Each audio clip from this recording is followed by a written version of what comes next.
লিটন কুমার দাস কি পরের ম্যাচে খেলছেন? 24 ঘন্টা না পেরোতেই বাংলাদেশের আরও একটা ম্যাচ, বলা যায় অঘোষিত সেমিফাইনাল। সেই ম্যাচে কি লিটন খেলবেন? লিটনের খেলার সম্ভাবনা কতটুকু? লিটনের সবশেষ আপডেটই বাকি। খারাপ খবর, লিটন আজ যখন মাঠে এসেছেন সেটা আমি আপনাদের আগেই জানিয়েছি, তার হাতে আইস ব্যাগ ছিল এবং আমরা যখন মাঠে তাদের দেখেছি ম্যাচের আগে প্লেয়াররা প্র্যাকটিস করে সেখানেও লিটন নামেননি। লিটনের হাঁটতেও কষ্ট হচ্ছিল এবং লিটনের কালকের ম্যাচটাও অনিশ্চিত, অর্থাৎ আগামীকালও ক্যাপ্টেন্সি করতে পারেন জাকের আলী অনিক। তবে আজকের মতো আগামীকালও লিটনের জন্য অপেক্ষা করবে টিম ম্যানেজমেন্ট এবং শেষ মুহূর্ত পর্যন্ত। এবং লিটনের অনুপস্থিতি লিটনকে বাংলাদেশের কতটা দরকার সেটা হয়তো বা আপনারা আজকের ম্যাচে ঠিকই আন্দাজ করতে পেরেছেন, বুঝতে পেরেছেন। সম্ভাবনা কি একেবারেই নেই? আছে। আজও যেরকম ছিল 20%, হয়তো সেটা বেড়ে 25-30% হবে। তবে সেই সম্ভাবনা 50%-এর নিচে, অর্থাৎ লিটন খেলবে না সেটা ধরেই বাংলাদেশের টিম ম্যানেজমেন্টের আগাতে হবে। যদি কাল দুপুরের মধ্যে ঠিক হয় লিটন দাস, অর্থাৎ মানে এটা তো আর ম্যাজিক না, লিটন আজকে হাঁটতে পারছিলেন না, আইস ব্যাগ বারবার লাগাচ্ছিলেন তার ব্যথার জায়গাটায়, হুট করে ঠিক হয়ে যাবেন, ব্যাপারটা আসলে তেমনও না।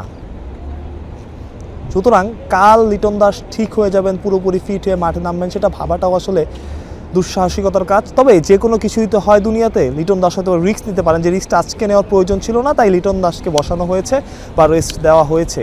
কিন্তু লিটন দাসের প্রয়োজনীয়তা কতটা? উইকেটের পেছনে লিটন দাস সাম্প্রতিক সময়ে যেভাবে পারফরমেন্স করেছেন, তার উইকেট কিপিং যেরকম, উইকেটের পেছনে লিটনকে মিস করেছে বাংলাদেশ। তবে এই মিসটা লিটন খেললে পরের ম্যাচেও করতে হবে, কারণ লিটন দাস উইকেট কিপিং করতে পারছেন না একরকম নিশ্চিত। অর্থাৎ লিটন যদি খেলেনও শুধুমাত্র ব্যাটার আর ক্যাপ্টেন হিসাবে খেলবেন, উইকেট কিপার লিটনকে কিন্তু দেখা যাবে না, অর্থাৎ উইকেট কিপার লিটন কিন্তু খেলবেন না।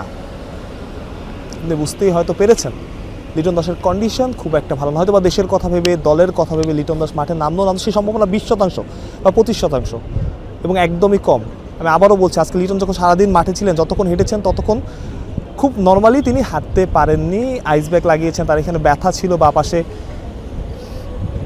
সো একদিনে বা 24 ঘন্টাও নাই, এই জন্যই একটা রেস্টের কথা বারবার বলা হচ্ছিল। প্রচণ্ড গরমে খেলা, পরপর 2 ম্যাচ বাংলাদেশের মতো, এখানে আফগানিস্তান হলো সেম, হয়তো তাদের খেলতে হবে, সেজন্যই বারবার রেস্টের কথাটা বলা হচ্ছিল। একদিন যদি রেস্ট পেতেন লিটন দাস হয়তো পরের দিন খেললেও খেলতে পারতেন, সেই সম্ভাবনাটা বাড়তো।